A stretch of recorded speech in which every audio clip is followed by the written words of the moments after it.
Hare Krishna, happy Kartik all of you. So आज हम जो करने जा रहे हैं वो कर रहे हैं कुंती महारानी की प्रेयर्स, और कोशिश करेंगे कि आज हम कुंती महारानी की प्रेयर्स को कंप्लीट करें। तो हम 31 श्लोक पे हैं और सबसे पहले मंगलाचरण। ओम अज्ञानतिमिरान्धस्य ज्ञानञ्जनशलाकया चक्षुरुन्मीलितं येन तस्मै श्री गुरुवे नमः। नमो विष्णुपादाय कृष्णपृष्ठाय भूतले श्रीमते भक्तिवेदंता स्वामीति नामिने। नमस्ते सरस्वते देवे गौरवाणी प्रचारिणी निर्विशेष शून्यवादी पाश्चात्य देशतारिणी। जय श्री कृष्ण चैतन्य प्रभु नित्यानंद श्री अद्वैत गदाधर श्रीवासादि गौर भक्त वृंद की जय। हरे कृष्ण कृष्ण कृष्ण हरे हरे, हरे राम राम राम हरे हरे, हरे कृष्ण कृष्ण कृष्ण हरे हरे, हरे राम राम राम हरे हरे, हरे कृष्ण कृष्ण कृष्ण हरे हरे, हरे राम राम हरे हरे। तो श्लोक नंबर 31। गोप्या आदै तव्यै कृतगस्य तां त्वद् ये ते दस्रुषु कालिञ्जना सम्भ्रामक्षं वक्त्रं निन्याभया भवनाय स्थिति तस्याः सावं विमोहयति भिरपि यद् विभते। अर्थात, हे कृष्ण, जब आपने कोई शरारत की थी तब यशोदा ने जैसे ही आपको बांधने हेतु रस्सी उठाई तो आपकी व्याकुल आंखें अश्रुओं से डबडबा आई, जिससे आपकी आंखों का काजल धुल गया।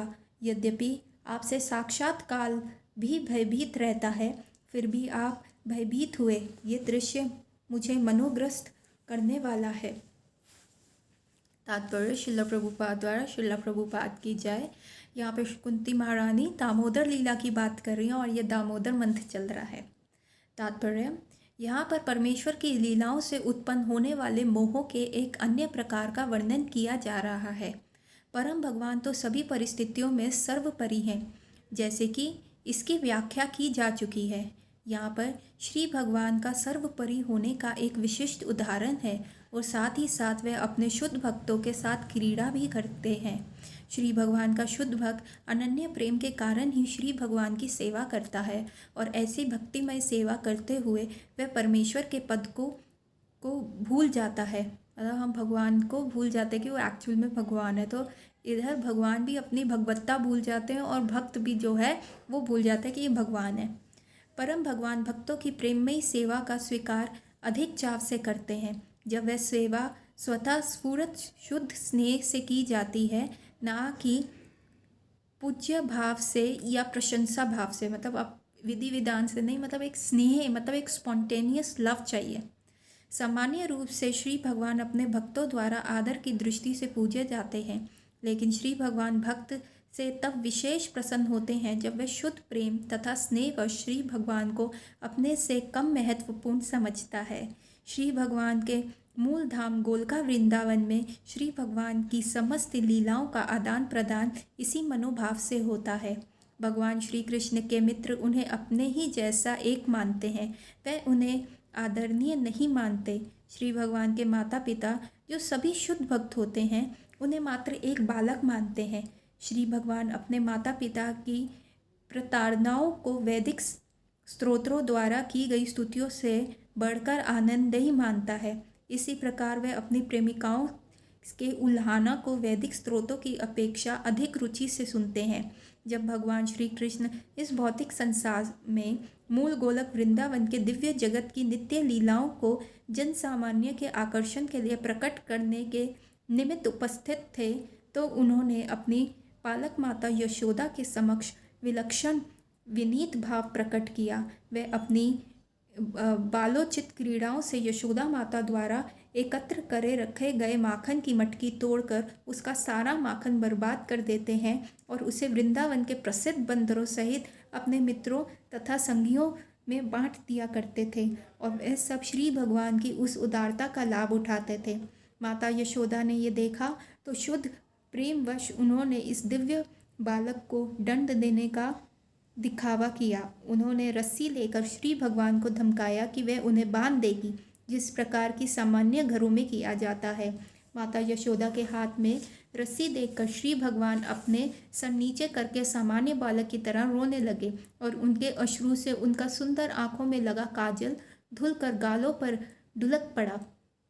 कुंती देवी ने श्री भगवान के इस रूप की पूजा की क्योंकि उन्होंने श्री भगवान की परम स्थिति का ज्ञान था, जिससे साक्षात भय भी भयभीत रहता है। वह श्री भगवान अपनी माता से भयभीत हैं क्योंकि माता उन्हें सामान्य तरीके से दंडित करना चाह रही है। कुंती को श्री भगवान की श्रेष्ठ स्थिति का ध्यान था, लेकिन यशोदा को नहीं था। अतएव यशोदा की स्थिति कुंती की स्थिति से श्रेष्ठ है। माता यशोदा को श्री भगवान उनके पुत्र के रूप में प्राप्त हुए थे और श्री भगवान ने उन्हें भुलावा दिया था कि उनका बालक साक्षात श्री भगवान है। यदि माता यशोदा को श्री भगवान की दिव्य स्थिति का ध्यान होता तो वे अवश्य ही श्री भगवान को दंडित करते हुए हिचकिचाती, लेकिन उन्होंने ये स्थिति भुलवा दी गई क्योंकि श्री भगवान ममता में यशोदा के समक्ष पूर्ण बाल चपलता का भाव प्रदर्शित करना चाहते थे। माता तथा पुत्र के बीच प्रेम का ये आदान प्रदान सहज रूप में संपन्न हुआ और कुंती इस दृश्य का स्मरण करते मोहित थी क्योंकि वे दिव्य वात्सल्य प्रेम की सराहना करने के अतिरिक्त कर ही क्या सकती थी। परोक्ष रूप में यशोदा की प्रशंसा उनके प्रेम की दिव्य स्थिति के लिए की जा रही है क्योंकि वे सर्वशक्तिमान श्री भगवान को भी अपने प्रिय पुत्र के रूप में वश में कर सकती थी। तो देखिए भगवान कैसे प्रेम से बंधते हैं। कमिंग टू श्लोक नंबर 32। हमने पूरी दामोदर लीला जो है इसमें स्टडी कर ली, दोबारा से हमने इसका वर्णन किया और वो भी कार्तिक में। केचित् अजम जातम पुण्य श्लोकस्य कीर्तये यथो प्रियास्यान्वये मलस्येव चंदनाम। अर्थात कुछ कहते हैं कि अजन्मा का जन्म पुण्यात्मा राजाओं की कीर्ति का विस्तार करने हेतु हुआ है और कुछ कहते हैं कि उन्होंने आपके सबसे प्रिय भक्तों में से एक राजा यदु को प्रसन्न करने हेतु जन्म लिया है। आप उनके कुल में उसी प्रकार प्रकट हुए हैं जिस प्रकार मलय पर्वत में चंदन होता है। तो मलय पर्वत में चंदन की सुगंध जो होती है वो बहुत जगह फैली जाती है। तो मलय पर्वत जो फेमस है उस चंदन के पीछे, तो यदु डायनेस्टी भी जो फेमस हो गई भगवान श्री कृष्ण के पीछे। तात्पर्य श्रील प्रभुपाद द्वारा श्रील प्रभुपाद की जय। क्योंकि इस भौतिक जगत में श्री भगवान का प्राकट्य मोहित करने वाला है, अतएव अजन्म के जन्म के विषय में विभिन्न मत हैं। श्रीमद् भागवत गीता में श्री भगवान कहते हैं कि यद्यपि वे समस्त सृष्टि के स्वामी तथा अजन्मे हैं, फिर भी वे इस भौतिक जगत में जन्म लेते हैं। अतएव अजन्मे का जन्म को नकारा नहीं जा सकता क्योंकि स्वयं श्री भगवान ने इस सत्य को प्रकाशित किया है। फिर भी उनके जन्म के कारण को लेकर विभिन्न मत प्रचलित हैं। श्रीमद् भागवत गीता में भी इस घोषणा हुई है, वे धर्म की स्थापना करने हेतु, पुण्य आत्माओं की रक्षा करने और पापियों का विनाश करने हेतु अपनी अंतरंगा शक्ति से प्रकट होते हैं। उन अजन्म के प्रकट्या का यही उद्देश्य है। फिर भी ये कहा जाता है कि धार्मिक राजा युधिष्ठिर की कीर्ति का विस्तार करने हेतु श्री भगवान आए। निश्चय ही भगवान श्री कृष्ण संपूर्ण विश्व के कल्याण हेतु पांडवों का राज्य स्थापित करना चाहते थे। जब संसार में पुण्य आत्मा राजा शासन करता है तो प्रजा सुखी रहती है, जब राजा पापी होता है तो प्रजा सुखी नहीं रहती। इस कलयुग में अधिकांश राजा पापी हैं, अतएव नागरिक भी निरंतर दुखी रहते हैं। लेकिन प्रजातंत्र में तो पापी नागरिक अपने प्रतिनिधि का चुनाव स्वयं करते हैं, अतएव वे अपने दुख के लिए किसी अन्य को दोष नहीं दे सकते। महाराज नल भी एक महान पुण्यात्मा राजना के रूप में विख्यात थे, लेकिन उनका भगवान श्री कृष्ण से कोई संबंध न था। अतएव यहाँ पर श्री कृष्ण द्वारा महिमा मंडित किए जाने में महाराज युधिष्ठिर से ही तात्पर्य है। राजा यदु के कुल में जन्म लेके श्री भगवान ने उनकी भी कीर्ति बढ़ाई। यद्यपि वे यादव, यदुवीर, यदुनंदन आदि के नाम से विख्यात हैं, फिर भी श्री भगवान ऐसी उपाधियों को स्वतंत्र हैं। वे उस चंदन के समान है जो मलय पर्वत में उगता है। वृक्ष तो कहीं भी और सर्वत्र उगते हैं, लेकिन चंदन का वृक्ष विशेष रूप से मलय पर्वत के क्षेत्र में उगता है।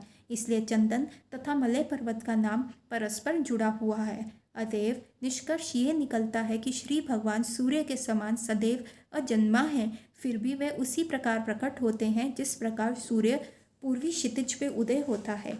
जिस प्रकार सूर्य कभी भी पूर्वी क्षितिज का पुत्र नहीं होता, उसी प्रकार श्री भगवान किसी के पुत्र नहीं, अपितु वे समस्त वस्तुओं के पिता हैं, जनक हैं। कितना अच्छा लिखा हुआ है कि कैसे सूर्य उदय होता है और अस्त हो जाता है और फिर दोबारा उदय होता है, कि अभी हमारी आंखों के सामने होता है और फिर हमारी आंखों से चला जाता है। उसी प्रकार भगवान भी अपीयरेंस होता है, वो हमारे सामने दिखते हैं और वो फिर चले जाते हैं। कभी उनका जन्म और मृत्यु नहीं होता, वो अजन्मे हैं। कमिंग टू श्लोक नंबर 33। अपार वासुदेवस्य देवी किं देवकायां यचितो अभगवत भागवत अजस्त्वम् अस्य क्षेमा वध्य च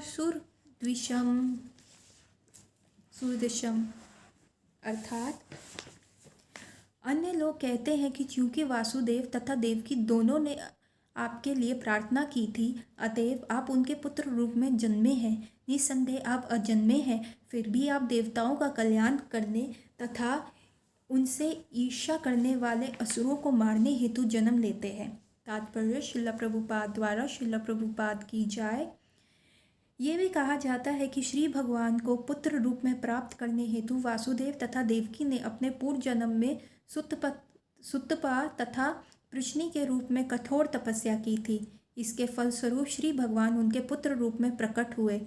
श्रीमद् भागवत गीता में पहले ही घोषित किया जा चुका है कि श्री भगवान संसार में समस्त मनुष्यों का कल्याण करने तथा असुरों या भौतिकवादी नास्तिकों का विनाश करने हेतु प्रकट होते हैं।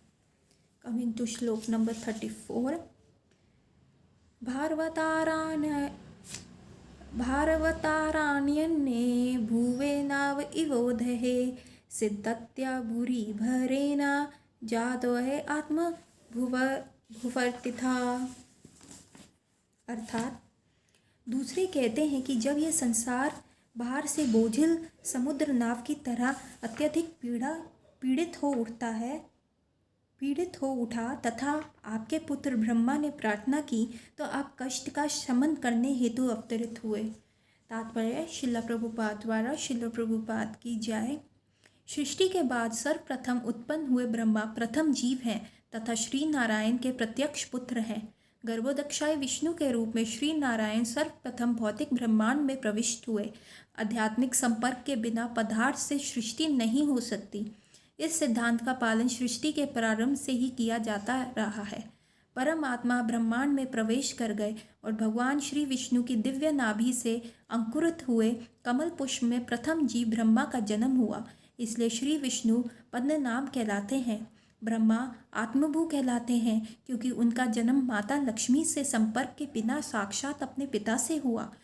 लक्ष्मी जी श्री नारायण के निकट उपस्थित थी और श्री भगवान की सेवा में तन्मय थी, तो भी लक्ष्मी जी से संपर्क किए बिना ही श्री नारायण ने ब्रह्मा को उत्पन्न किया। यही है श्री भगवान की सर्वशक्तिमता। जो व्यक्ति अल्पज्ञतावश श्री नारायण को सामान्य जीवों के समान मानता है, उसे इससे शिक्षा ग्रहण करनी चाहिए। श्री नारायण कोई सामान्य जीव नहीं है, वे साक्षात पुरुषोत्तम भगवान हैं और उनके दिव्य शरीर के सभी अंगों में सभी इंद्रियाओं की संपूर्ण शक्तियाँ भरी हुई होती हैं। सामान्य जीव मैथुन द्वारा ही शिशु को जन्म देता है। उसके पास शिशु उत्पन्न करने हेतु इसके अतिरिक्त कोई अन्य उपाय नहीं है। लेकिन सर्वशक्तिमान होने के कारण श्री नारायण शक्ति की किसी शर्त से बंधे नहीं हैं। वे पूर्ण हैं और अपने विभिन्न शक्तियों के द्वारा अत्यंत सुगमता के साथ तथा पूर्ण रूप से कुछ भी करने हेतु स्वतंत्र हैं। अतएव ब्रह्मा अपने पिता से सीधे उत्पन्न हुए। उन्होंने माता के गर्भ से नहीं रहना पड़ा, इसलिए वे आत्मभू कहलाए। यही ब्रह्मा इस ब्रह्मांड में और सृष्टियों के प्रभारी हैं, जो सर्वशक्तिमान की शक्ति द्वारा गौण रूप में प्रतिबिंबित है। इस ब्रह्मांड मंडल के अंदर श्वेत द्वीप नामक एक दिव्य ग्रह है, जो क्षीरोदक्षाई विष्णु या परमेश्वर के परमात्मा रूप का धाम है। जब कभी ब्रह्मांड में कोई ऐसा संकट उत्पन्न होता है जिसे अधिशासी देवता नहीं सुलझा पाते, तब वे इसके निवारण के लिए ब्रह्मा के पास जाते हैं। यदि ब्रह्मा भी इसे नहीं सुलझा पाते तो वे क्षीरोदक्षाई विष्णु के पास परामर्श करते हैं और उनसे अवतार लेकर सामान्य का समाधान करने की प्रार्थना करते हैं। ऐसी समस्या कंस तथा अन्य राजाओं के शासन काल में उत्पन्न हुई और ये पृथ्वी असुरों के दुष्कर्मों से बोझिल हो उठी। तब अन्य देवताओं सहित ब्रह्मा ने क्षीरोदक सागर के तट पर जाकर प्रार्थना की। तब उन्होंने बताया गया कि भगवान श्री कृष्ण वासुदेव तथा देवकी के पुत्र रूप में अवतरित होंगे। अतएव कुछ लोग कहते हैं श्री भगवान का आविर्भाव ब्रह्मा द्वारा प्रार्थना करने से हुआ। तो भगवान के डिफरेंट और जन्म लेने के डिफरेंट रीजंस बताए जा रहे हैं। कमिंग टू श्लोक नंबर 35। भवे अस्मिन् कलिष्मानम् अविद्याकाम करम भी सर्वनम स्मरण हारानी करिष्यन् इति केचना। अर्थ, तथा कुछ कहते हैं कि आप श्रवण, स्मरण, पूजन आदि रूपी भक्त को पुनः जागृत करने हेतु प्रकट हुए हैं, जिससे भौतिक कष्टों को भोगने वाले बद्ध जीव इसका लाभ उठाकर मुक्ति प्राप्त कर सकते हैं। तात्पर्य श्रील प्रभुपाद द्वारा श्रील प्रभुपाद की जय। श्रीमद् भागवत गीता में श्री भगवान स्पष्ट रूप से कहते हैं कि वे धर्म पंथ की पुनः स्थापना के लिए ही प्रत्येक युग में प्रकट होते हैं। धर्म पंथ श्री भगवान द्वारा निर्मित किया जाता है। कोई भी व्यक्ति धर्म का नया रास्ता नहीं बना सकता, जैसे कि कुछ महत्वाकांक्षी लोगों के लिए ये फैशन बन गया है। धर्म का वास्तविक तरीका ये है कि श्री भगवान के परम सत्ता के रूप में स्वीकार करके स्वाभाविक प्रेम से उनकी सेवा की जाए। जीव को तो सेवा करनी ही है, क्योंकि संभवतः वह इसी के लिए बना है। जीव का एकमात्र कार्य श्री भगवान की सेवा करना है। श्री भगवान महान है और जीव उनके अधीनस्थ है। अतएव जीव का कर्तव्य मात्र उनकी सेवा करना है। दुर्भाग्यवश मोहग्रस्त जीव अज्ञानवश भौतिक इच्छाओं के कारण इंद्रियों के दास बन जाते हैं। ये इच्छा अविद्या या अज्ञान कहलाती है। ऐसी इच्छा से ही जीव विकृत विषयी जीवन पर केंद्रित भौतिक भोग के लिए विभिन्न प्रकार की योजनाएं बनाता है। अतएव जीव परमेश्वर की अध्यक्षता में विभिन्न लोकों में विभिन्न शरीरों में देहांतर करते हुए जन्म मृत्यु के चक्र में उलझ जाता है। कि मतलब हम इतने आसक्त हो जाते हैं अपने शरीर से कि हम चीज़ों को डिफ्रेंशिएट करते हैं। हम लोगों को भगवान का स्पार्क ना देख के हम उसमें करते हैं ये तेरा है ये मेरा है, ऐसी हम डिफ्रेंशिएशन करते हैं और इसलिए हम जन्म मृत्यु जरा व्याधि के चक्कर में फंस जाते हैं। अतएव जब तक कोई इस अविद्या की सीमा से बाहर नहीं निकल लेता, तब तक वह भौतिक जीवन के त्रिविध तापों के मुक्त नहीं हो सकता। यही प्रकृति का नियम है। श्री भगवान दुखी जीवों की आशा में कहीं अधिक दयालु है, इसलिए वह अपनी अहेतु की कृपावश उनके समक्ष प्रकट होकर श्रवण, कीर्तन, स्मरण, सेवा, पूजन, स्तवन, आत्मनिवेदनम तथा शरणागति से युक्त भक्ति के नियमों का पुनः संचारण करते हैं। उपयुक्त में से समस्त विद्याओं या किसी एक विधि को ग्रहण करने से बहिरंगा शक्ति द्वारा भ्रमित बद्ध जीव अविद्या से बंधकर से छूटकर समस्त भौतिक कष्टों से मुक्त हो जाता है। जीवों पर यह विशेष कृपा श्री भगवान द्वारा श्री चैतन्य महाप्रभु के रूप में प्रदान की गई है। कमिंग टू श्लोक नंबर 36। श्रवन्ति गायन्ति ग्रनते अभीक्षणसा समरन्ति नन्दति ते विहितं जना त एव पश्यन्ति अचिरेण त्वकं भाव प्रवाह परमं पद्म अम्बुजम। अर्थात, हे श्री कृष्ण, जो आपकी दिव्य लीलाओं का निरंतर श्रवण, कीर्तन तथा स्मरण करते हैं या दूसरों को ऐसा करते देखकर हर्षित होते हैं, वे निश्चय ही आपके उन चरण कमलों का दर्शन करते हैं जो जन्म मृत्यु के पूर्णागम को रोकने का एकमात्र साधन है। तात्पर्य श्रील प्रभुपाद द्वारा श्रील प्रभुपाद की जय। परम भगवान श्री कृष्ण हमारी इस बद्ध भौतिक दृष्टि से नहीं देखे जा सकते। उनका दर्शन पाने हेतु मनुष्य को श्री भगवान के स्वाभाविक प्रेम से युक्त भिन्न प्रकार के जीवन की अवस्था का विकास करने अपने वर्तमान दृष्टि को बदलना होगा। जब भगवान श्री कृष्ण इस पृथ्वी पर स्वयं विद्यमान थे, तब सभी लोग उन्हें पूर्ण पुरुषोत्तम भगवान के रूप में नहीं देख सके। रावण, हिरण्यकशिपु, कंस, जरासंध तथा शिशुपाल जैसे भौतिकवादी भौतिक संपत्ति अर्जित करके अत्यंत योग्य व्यक्ति बन गए, लेकिन वे श्री भगवान की उपस्थिति को समझ पाने में असमर्थ थे। अतएव भले ही श्री भगवान हमारे नेत्रों के सामने उपस्थित क्यों ना हो, जब तक हमारे पास अपेक्षित दृष्टि नहीं होती, तब तक उन्हें देख पाना असंभव है। इसमें कह रहे हैं कि भगवान आए थे तो कुछ लोग ही उनको समझ पाए कि वो भगवान है। दुर्योधन जैसे, जरासंध जैसे लोग उनको समझ नहीं पाए। तो कह रहे इवन इफ भगवान हमारे सामने प्रकट भी हो जाएंगे तो क्या आप भगवान को पहचान पाओगे? वो तभी होगा जब हमारे में वो योग्यता होगी, जब हमारे आँखों में वो प्रेम का लोचन होगा, प्रेम का सुरमा लगेगा जो हमें गुरु साधु शास्त्र से मिलता है, और तभी हम उस दृष्टि से जो है भगवान को पहचान पाएंगे। ये अपेक्षित योग्यता एकमात्र भक्ति में सेवा द्वारा उत्पन्न होती है, जिसका शुभ आरंभ उचित स्रोत से श्री भगवान के विषय में श्रवण करने से होता है। श्रीमद् भागवत गीता ऐसा लोकप्रिय ग्रंथ है जिसे सामान्य मनुष्य सुनते हैं, गाते हैं तथा बारंबार पढ़ते हैं, लेकिन कभी कभी ऐसा अनुभव होता है कि ऐसी भक्ति संपन्न करने वाला व्यक्ति श्री भगवान का साक्षात दर्शन नहीं कर पाता। इसका कारण ये है कि श्रवण नामक पहली विधि अत्यंत महत्वपूर्ण है। यदि श्रवण उचित स्रोत से किया जाए तो इसका प्रभाव तुरंत पड़ता है।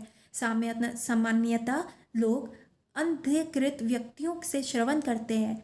ऐसे अंधीकृत व्यक्ति शैक्षणिक योग्यताओं से भले ही प्रकांड विद्वान हो, किंतु उनके द्वारा भक्ति के सिद्धांतों का पालन ना किए जाने के कारण उनसे श्रवण करना केवल समय का उपव्यय ही होगा। कभी कभी मूल पाठ की व्याख्या कलात्मक ढंग से इस प्रकार की जाती है जिससे वह अपना स्वयं का स्वार्थ सिद्ध कर सके। अतएव सर्वप्रथम सक्षम तथा प्रामाणिक वक्ता चुनना होगा और तब उससे श्रवण करना होगा। जब श्रवण विधि पूर्ण तथा पक्की हो जाती है तो अन्य विधियाँ स्वतः ही पूरी ही हो जाती हैं। मतलब हमें श्रील प्रभुपाद बता रहे हैं कि कितना इम्पोर्टेंट है कि हमें राइट सोर्स से सुनना है। कभी भी जिसमें वाक चपलता हो, जो बहुत सारी बातें इधर उधर घुमा के बता सके, ऐसे लोगों से श्रवण करने से हृदय में भक्ति उत्पन्न नहीं होती। हृदय में भक्ति सिर्फ राइट सोर्स से सुनने से उत्पन्न होती है। गुरु, जो प्रामाणिक गुरु हैं, जो प्रामाणिक साधु हैं और जो प्रामाणिक शास्त्र हैं, उनसे सुनने और पठन करने से ही हृदय में जो है भक्ति उत्पन्न होती है। श्री भगवान के अनेक दिव्य कार्यलाप हैं और इनमें से हर एक से वांछित फल प्राप्त हो सकता है, लेकिन शर्त यह है कि श्रवण विधि परिपूर्ण हो। श्रीमद् भागवतम में श्री भगवान के कार्यकाल पांडवों के साथ उनके व्यवहार से प्रारंभ होते हैं। असुरों तथा अन्य व्यक्तियों के साथ बर्ताव से संबंध में भी श्री भगवान की अनेकों अनेक लीलाएं हैं, और 10वें स्कंद में उनकी प्रिय गोपियों के साथ साथ द्वारका में अपनी पत्नियों के साथ भी व्यवहार का वर्णन है। क्योंकि श्री भगवान परम अवस्था में हैं, अतएव उनके प्रत्येक व्यवहार के दिव्य स्वभाव में कोई अंतर नहीं है। लेकिन कभी कभी लोग अंधाकृत श्रवण करते समय गोपियों के साथ श्री भगवान के व्यवहार क्रीड़ाओं में अधिक रुचि लेते हैं। ऐसी मनोवृत्ति श्रोता के कामुक विचारों का सूचक है। अतएव श्री भगवान की लीलाओं का प्रामाणिक वक्ता कभी भी ऐसी बातें नहीं सुनाता। मनुष्य को श्री भगवान के विषय में बिल्कुल प्रारंभ से श्रीमद् भागवतम या अन्य शास्त्रों से श्रवण करना चाहिए। इससे श्रोता को उत्तरोत्तर विकास द्वारा पूर्णता प्राप्त करने में सहायता मिलेगी। अतएव किसी को ये नहीं सोचना चाहिए कि गोपियों के साथ श्री भगवान का व्यवहार पांडवों के साथ उनके व्यवहार से कम महत्वपूर्ण है। हमें ये सदा स्मरण में रखना चाहिए कि श्री भगवान सदैव समस्त संसार आसक्ति से परे रहने वाले हैं। उपयुक्त समस्त लीलाओं में प्रत्येक स्थिति में वे ही नायक हैं, और उनके विषय में या उनके भक्तों या उनके प्रतियोगियों के विषय में श्रवण करना आध्यात्मिक जीवन के लिए अनुकूल है। ऐसा कहा जाता है कि समस्त वेद पुराण इत्यादि श्री भगवान से हमारे विसरे हुए संबंधों को पुनर्जीवित करने हेतु हैं। इन सभी शास्त्रों को सुनना आवश्यक है। तो देखिए कितना इम्पोर्टेंट है शास्त्र पढ़ना। जन्म मृत्यु जरा व्याधि के चक्कर से बाहर निकलना बहुत इम्पॉर्टेंट कार्य है, और ये सारा बताया गया है कि किस प्रकार हमें ये सारा कार्य फॉलो करना चाहिए। कमिंग टू श्लोक नंबर 37। अपयदयनास्त्वं स्वकृतेत प्रभो जिहासे स्वित् सुहृदो अनुजीविना येषं चान्याद भवत्पदं भुजत् परायाणं राजस्यु योजितं हंसम। अर्थात, हे मेरे प्रभु, आपने समस्त कर्तव्य स्वयं पूरे कर दिए हैं। आज जब हम आपकी कृपा का पूर्ण रूपेण आश्रित हैं और जब हमारा और कोई रक्षक नहीं है और जब समस्त राजा हमसे शत्रुता किए हुए हैं, तो क्या आप हमें छोड़कर चले जाएंगे? अब कुंती महारानी, भगवान कृष्ण जो है हस्तिनापुर से जा रहे हैं अपने द्वारका में, क्योंकि युद्ध समाप्त हो गया है। लेकिन कुंती महारानी प्रार्थना कर रही हैं कि कृपया कर, हमारा कोई और रक्षक नहीं है, प्लीज़ आप स्टे कीजिए। तात्पर्य श्रील प्रभुपाद द्वारा श्रील प्रभुपाद की जय। पांडव अत्यंत भाग्यशाली थे, क्योंकि सौभाग्यवश वे श्री भगवान की कृपा पर पूर्ण रूपेण आश्रित थे। भौतिक जगत में किसी की दया पर आश्रित होना घोर दुर्भाग्य का चिन्ह होता है, लेकिन श्री भगवान के साथ जहाँ तक हमारे दिव्य संबंध की बात है, तो जब हम श्री भगवान पर पूर्ण रूप से आश्रित होते हैं, तब यह हमारा परम सौभाग्य होता है। भौतिक रोग का कारण सबसे स्वतंत्र बनने का विचार है, लेकिन क्रूर भौतिक प्रकृति इसमें स्वतंत्र नहीं बनने देती। प्रकृति के कठोर नियमों से स्वतंत्र होने के मिथ्या प्रयास से प्रयोगात्मक ज्ञान की भौतिक उन्नति माना जाता है। समस्त भौतिक संसार प्रकृति के नियमों से स्वतंत्र बनने इस मिथ्या प्रयास में लगा हुआ है। स्वर्गलोक तक सीधी सीढ़ी तैयार करने के इच्छुक रावण से लेकर वर्तमान युग तक के सभी लोग प्रकृति के नियमों पर विजय पाने का प्रयास कर रहे हैं। मतलब हम बुढ़ापे को रोकने का प्रयास कर रहे हैं, हम मृत्यु पे विजय पाने का प्रयास कर रहे हैं, पर प्रकृति के नियमों पे कोई भी विजय नहीं पा सकता। अब वे लोग इलेक्ट्रॉनिक यांत्रिक शक्ति से सुदूर लोकों तक पहुंचना चाह रहे हैं, लेकिन मानव सभ्यता का सर्वोच्च लक्ष्य श्री भगवान के मार्गदर्शन में कठिन परिश्रम करना तथा पूर्ण रूप से उन्हीं पर आश्रित हो जाना है। आदर्श सभ्यता की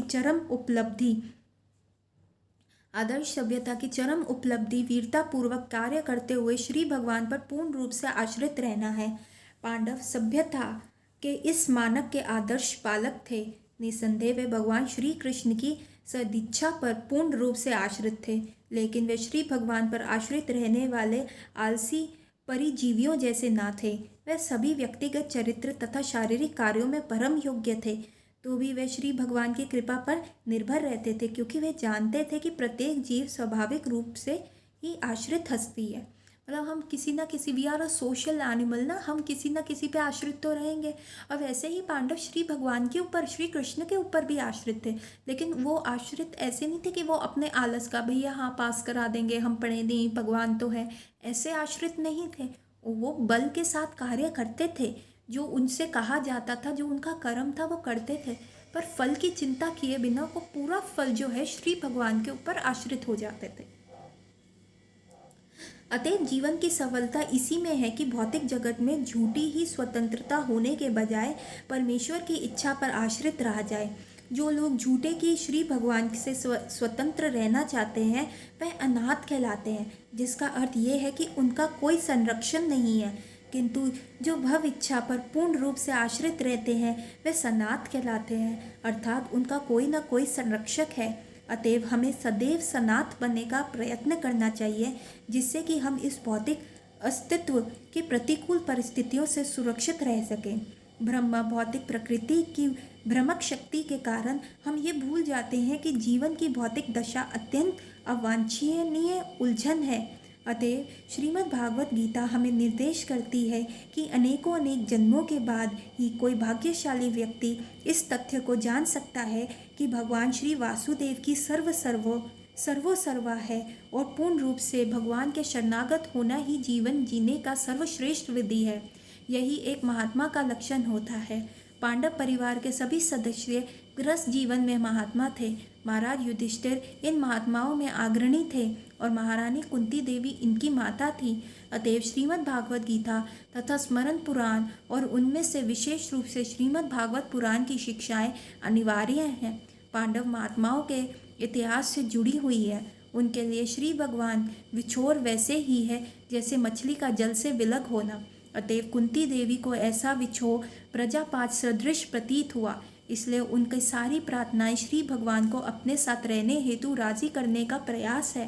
मतलब कुंती महारानी अब भगवान से सेपरेशन बिल्कुल बर्दाश्त नहीं कर पा रही और वो कह रही है चाहे इसके लिए मेरे को कितने भी दुख आते रहे, पर आप रहिए यहाँ पे, आप यहाँ पे हमारे साथ रहिए।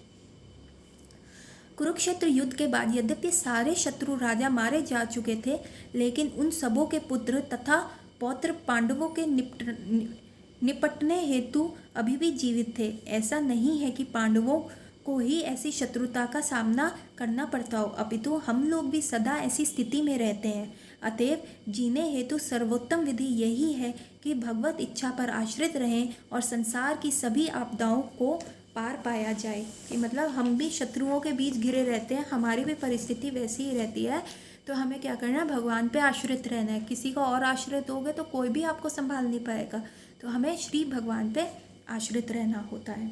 श्लोक नंबर 38।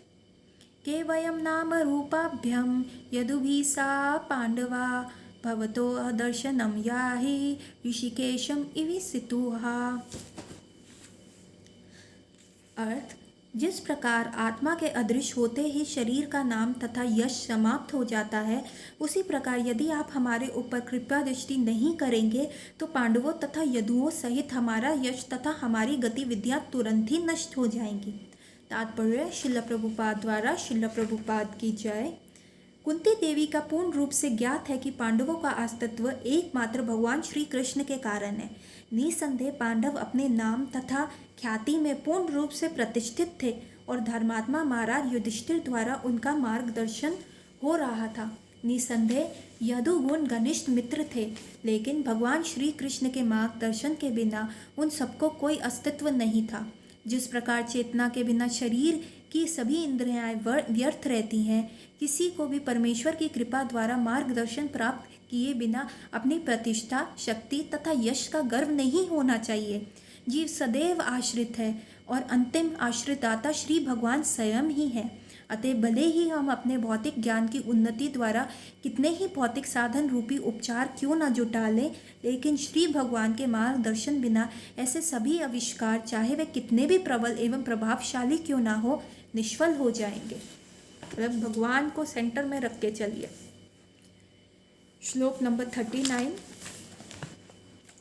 नेयं शोभिषेत् तत्र यथा दानिं गदाधरा त्वत्पादेर अंकित अभियाति स्वलक्षणम विलक्षिता।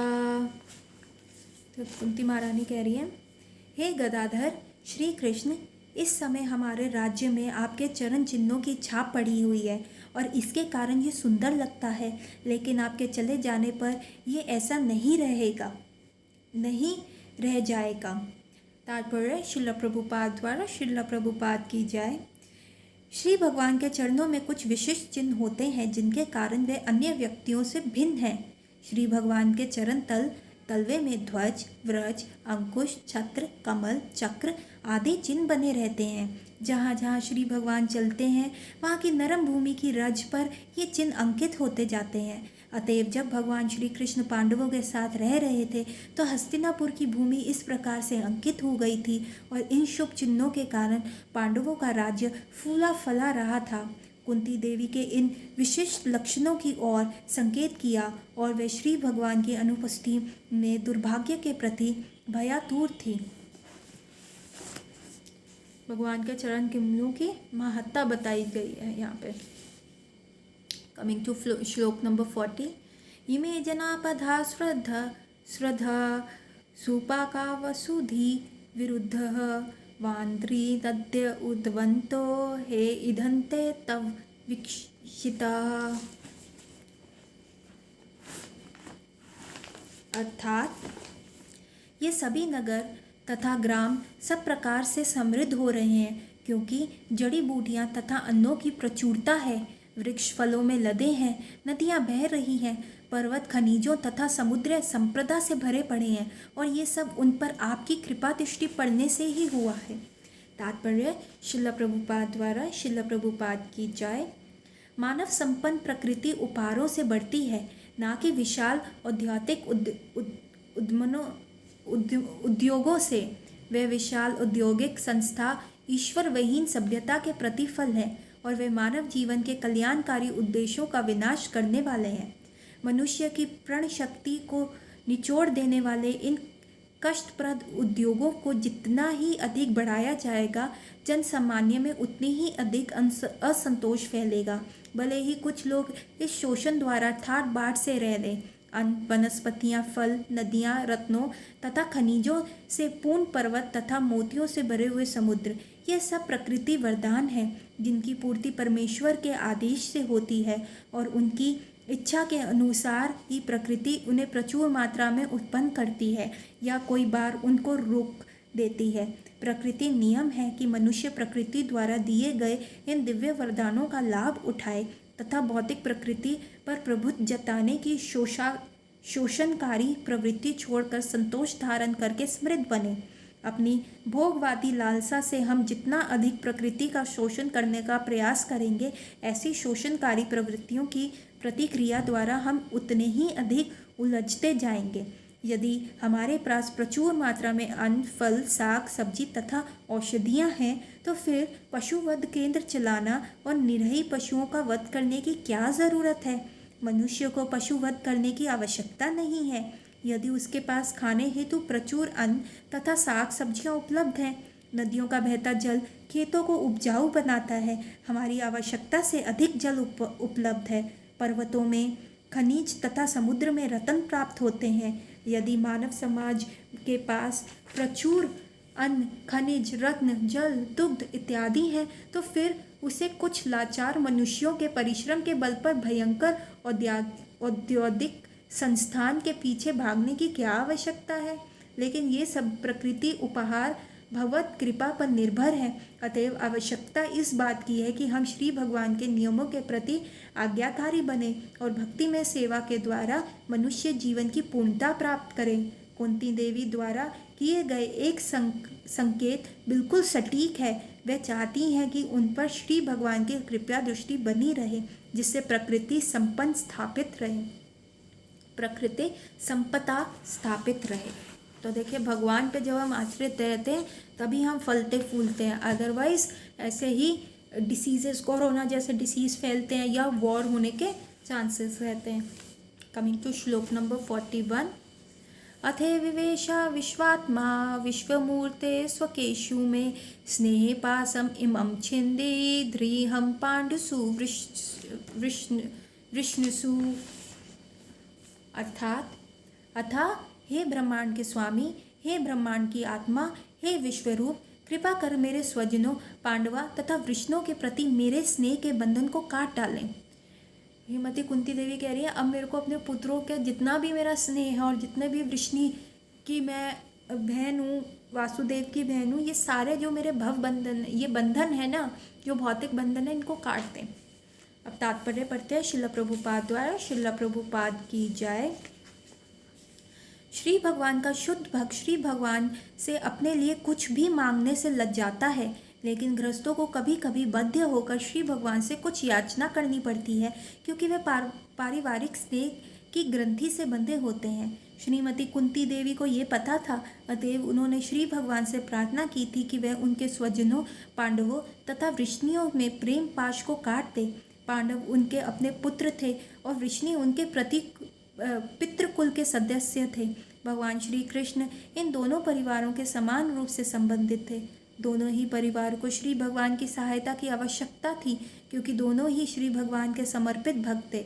श्रीमती कुंती देवी की इच्छा थी कि भगवान श्री कृष्ण उनके पुत्रों अर्थात पांडवों के साथ रहें, लेकिन भगवान श्री कृष्ण के ऐसा करने से कुंती के पितृकुल के लोग इस लाभ से वंचित रह जाएंगे। मतलब द्वारकावासी जो है, मतलब उस कुल के जहाँ उनका मायके के कुल का है, वो लोग वंचित हो जाएंगे, क्योंकि कुंती देवी चाह रही है कि श्री भगवान जो है उनके पांडवों के साथ रहें।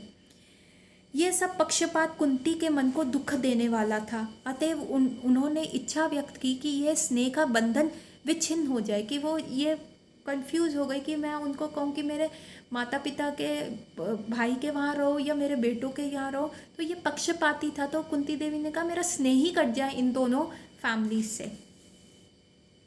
शुद्ध भक्त अपने परिवार के समेत स्नेह के बंधन को काटकर समस्त विस्मृत आत्माओं के लिए अपनी भक्ति में सेवा का विस्तार करता है।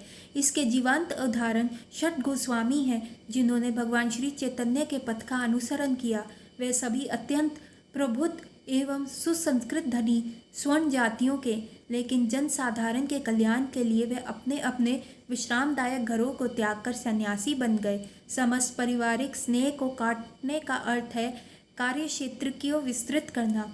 ऐसे किए बिना कोई ना तो ब्राह्मण बनने के योग्य हो सकता है, ना राजा, ना जनता का नेता, ना भगवत भक्त। श्री भगवान के आदर्श राजा के रूप में इसकी दृष्टांत प्रस्तुत किया है। श्री रामचंद्र ने आदर्श राजा के गुणों को प्रकट करते हेतु अपनी प्रिय पत्नी के स्नेह का बंधन छिन्न कर दिया था। ब्राह्मण, भक्त, राजा या जन नेता को अपने अपने कर्तव्य पालन में उदार होना चाहिए। श्रीमती कुंती देवी का तथ्य से अवगत थी और अबला होने के कारण उन्होंने पारिवारिक स्नेह के बंधन से मुक्त होने की प्रार्थना करी।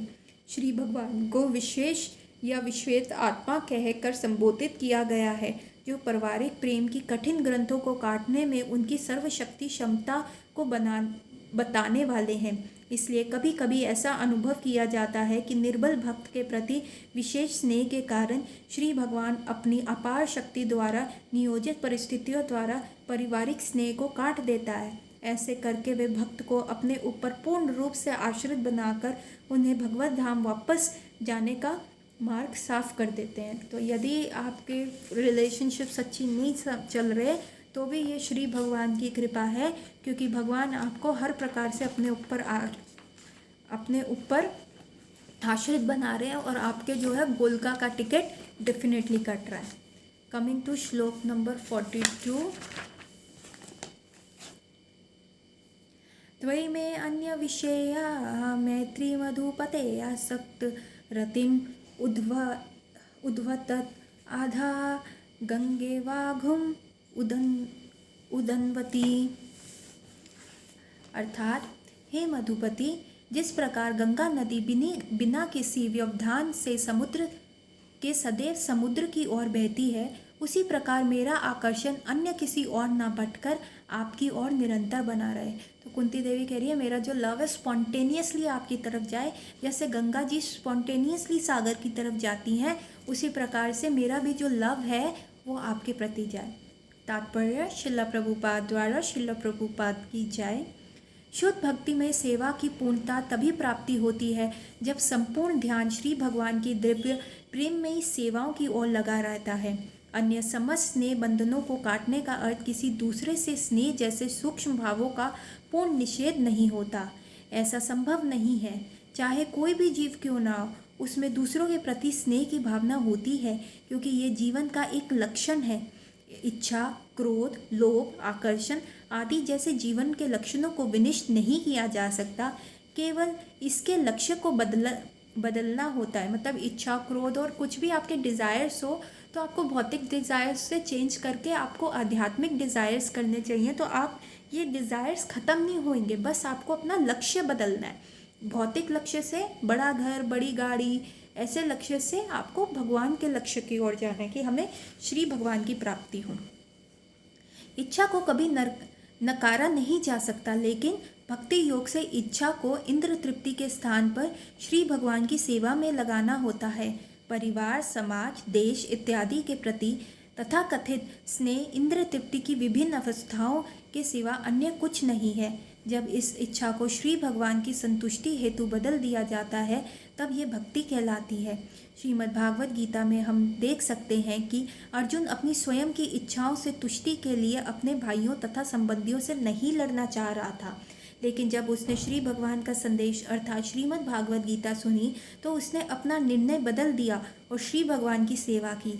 ऐसे करने के कारण वह श्री भगवान का विख्यात भक्त बन गया, क्योंकि समस्त शास्त्रों में घोषित किया गया है कि अर्जुन ने श्री भगवान से साख्य भाव से भक्तिमय सेवा द्वारा आध्यात्मिक सिद्धि प्राप्त की। युद्ध हो रहा था, मित्रता भी चल रही थी, वहाँ पर अर्जुन भी था तथा भगवान श्री कृष्ण भी वहीं पर थे, लेकिन भक्तिमय सेवा के कारण अर्जुन सर्वथा भिन्न व्यक्ति बन गया। अतएव कुंती की प्रार्थनाओं भी कार्यों में वैसे ही परिवर्तन का संकेत करती है। श्रीमती कुंती विचलित हुई, बिना श्री भगवान की सेवा करना चाह रही थी और यही उनकी वह विचलित हुए बिना श्री भगवान की सेवा करना चाह रही थी और यही उनकी प्रार्थना थी। ये अन्य भक्त निष्ठा के जीवन का परम लक्ष्य है। सामान्य रूप में हमारा ध्यान ऐसी वस्तु की सेवा की ओर विचलित हो जाता है जो ईश्वर से भिन्न होती है अथवा श्री भगवान की योजना में नहीं होती। जब ये योजना श्री भगवान की सेवा में बदल जाती है, अर्थात जब श्री भगवान की सेवा से इंद्रियां शुद्ध हो जाती हैं, तब ये सेवा शुद्ध अनन्य भक्ति कहलाती है। श्रीमती कुंती देवी इसकी पूर्णतः की कामना थी और वह श्री भगवान से इसी के लिए प्रार्थना कर रही थी। पांडवों तथा वृष्णियों के प्रति उनका स्नेह भक्ति के परिधि से बाहर नहीं है, क्योंकि श्री भगवान की सेवा तथा भक्तों की सेवा अभिन्न है। कभी कभी भक्त की सेवा श्री भगवान की सेवा से भी बढ़कर होती है, लेकिन यहाँ पर पांडवों तथा वृष्णियों के प्रति कुंती देवी का स्नेह पारिवारिक संबंध के कारण था। भौतिक संबंध के प्रसंग में स्नेह का ये बंधन माया का संबंध होता है, क्योंकि शरीर अथवा मन के संबंध बहिरंगा शक्ति के प्रभाव के कारण होते हैं। परमात्मा के प्रति स्थापित किए जाने पर ही आत्मा के संबंध यथार्थ संबंध होते हैं। कुंती देवी द्वारा पारिवारिक संबंध छिन्न करने का अभिप्राय ये था कि वह रक्त के संबंध को छिन्न करना चाह रही थी। ये रक्त संबंध भवबंधन का कारण है, मतलब जो ब्लड रिलेशन है, लेकिन आत्मा का संबंध स्वतंत्रता का कारण है। आत्मा का ये संबंध परमात्मा के साथ संबंध के माध्यम में स्थापित किया जा सकता है। अंधेरे में देखना कोई देखना नहीं है, लेकिन सूर्य प्रकाश में देखने का अर्थ है सूर्य को देखना तथा उसके अलावा वे सब कुछ भी देखना जो अंधकार में अनदेखा रह गया था। यही भक्ति योग का मार्ग है। कह रहे अंधेरे में देखा तो क्या देखा?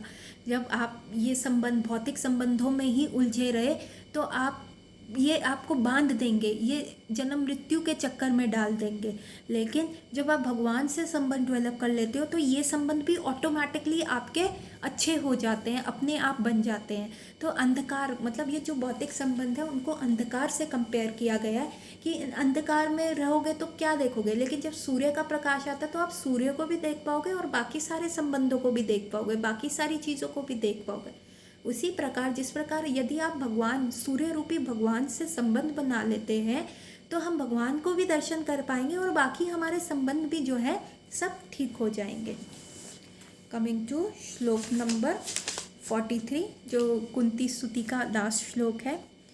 श्री कृष्ण कृष्ण शाखाया वृष्णिरस भावनी ध्रुव रजन एवं सा धनान पवर्ग वीर्य गोविंदो गोद्विज सुरति हरावत्रः योगेश्वराखिल गुरो भवन नमस्ते। भगवान नमस्ते। कुंती महारानी कह रही है, हे कृष्ण, हे अर्जुन के सखा, हे वृष्णि कुल के प्रमुख, आप उन समस्त राजनीति दलों के विध्वंसक हैं जो इस धरा पर उपद्रव फैलाने वाले हैं। आपका शौर्य कभी क्षीण नहीं होता। आप दिव्य धाम के स्वामी हैं और आप गायों, ब्राह्मणों तथा भक्तों के कष्टों को दूर करने हेतु अवतरित होते हैं। आप समस्त योग शक्तियों के स्वामी हैं और आप समस्त ब्रह्मांड के गुरु हैं। आप सर्वशक्तिमान श्री भगवान हैं। मैं आपको सादर प्रणाम करती हूँ। तात्पर्य श्रील प्रभुपाद द्वारा श्रील प्रभुपाद की जय। यहाँ पर श्रीमती कुंती देवी ने परम भगवान श्री कृष्ण का सार प्रस्तुत किया है। सर्वशक्तिमान श्री भगवान का अपना नित्य दिव्य धाम है, जहाँ वे सुरभि गायों का पालन में व्यस्त रहते हैं। वहाँ सैकड़ों हजारों लक्ष्मियाँ उनकी सेवा में लगी रहती हैं। वह इस भौतिक जगत में अपने भक्तों को उबारने तथा राजनीतिक दलों की उपद्रवकारी तत्वों एवं उपद्रवकारी शासकों को विनिष्ट करते हेतु अवतरित होते हैं। वे अपनी असीम शक्तियों से सृजन, पालन तथा संहार करते हैं। फिर भी वे सदैव शौर्य के पूर्ण कहते हैं और उनकी शक्ति कभी क्षीण नहीं होती। वह गायें, ब्राह्मणों तथा भागवत भक्तों का विशेष ध्यान देते हैं, क्योंकि जीवों के सामान्य कल्याण के लिए वे महत्वपूर्ण कारक हैं। तो यहाँ भगवान श्री कृष्ण के अवतरित होने का वो बताया गया है कि कैसे भगवान किस प्रकार प्रसन्न होते हैं और कैसे जो है गायों का वध नहीं करना चाहिए, क्योंकि गाय भगवान श्री कृष्ण को बहुत प्रिय हैं और तभी वो हमारी हेल्प करेंगे। तो हमें क्या कर रहे हैं, कुंती महारानी की तरह हमें भगवान श्री कृष्ण से अपना संबंध स्थापित करना है और तभी हम उनको प्रार्थना कर सके। जैसे कुंती महारानी कह रही है, कोई बात नहीं, मेरे जीवन में कष्ट आए जितने भी आए कोई बात नहीं, पर मैं आपको देख तो सकूँगी, आपके चरण जो है मेरे घर आंगन में तो दिखेंगे। और यदि ये संबंध जो है मेरे को आपके प्रति एकनिष्ठ होने में रुकावट कर रहे हैं, तो मेरे ये संबंध भी ख़त्म करो, मेरी जो इनके प्रति जो अंदर से मेरी इच्छा है वो भी ख़त्म करो। और मेरा हृदय जो है, हृदय में प्रेम जो है वो आपकी तरह इस प्रकार प्रवाह करे जैसे गंगा जी सागर की तरह करती है, स्पॉन्टेनियसली जाए। तो कुंती महारानी इतना अद्भुत भाव प्रकट कर रही हैं और श्री भगवान श्री कृष्ण को कुंती महारानी की ये प्रेयर्स बहुत पसंद है, इसीलिए कार्तिक के महीने में इनकी महंता है और हम ये प्रेयर्स गाते हैं। तो आप भी इनको दोहराइए, दोबारा दोबारा सुनिए और श्री भगवान श्री कृष्ण को समर्पण करने में ये आपको हेल्प करेंगी। तो हमें भगवान श्री कृष्ण पे कंप्लीटली आश्रित रहना है, कंप्लीट सरेंडर करना है, तभी तो हम हाथ खड़े करके महामंत्र बोलते हैं। ये क्या होता है, ये सरेंडर का रूप होता है। जब हम हाथ खड़े करते हैं तो दिस इज़ कॉल्ड सरेंडर। तो हम हाथ खड़े करके श्री भगवान का हरि नाम का 3 बार करके मैं ये क्लास यहीं पे ख़त्म करूँगी। होपफुली आपका कार्तिक बहुत अच्छा जा रहा हो और होपफुली ये प्रेयर्स हमारे हृदय में परिवर्तन लाए। Hare Krishna Krishna Krishna Hare Hare, Hare Ram Ram Ram Hare Hare, Hare Krishna Krishna Krishna Hare Hare, Hare Ram Ram Ram Hare Hare, Hare Krishna Krishna Krishna Hare Hare, Hare Ram Ram Ram Hare Hare. Happy Kartik to all of you. Hari बोल।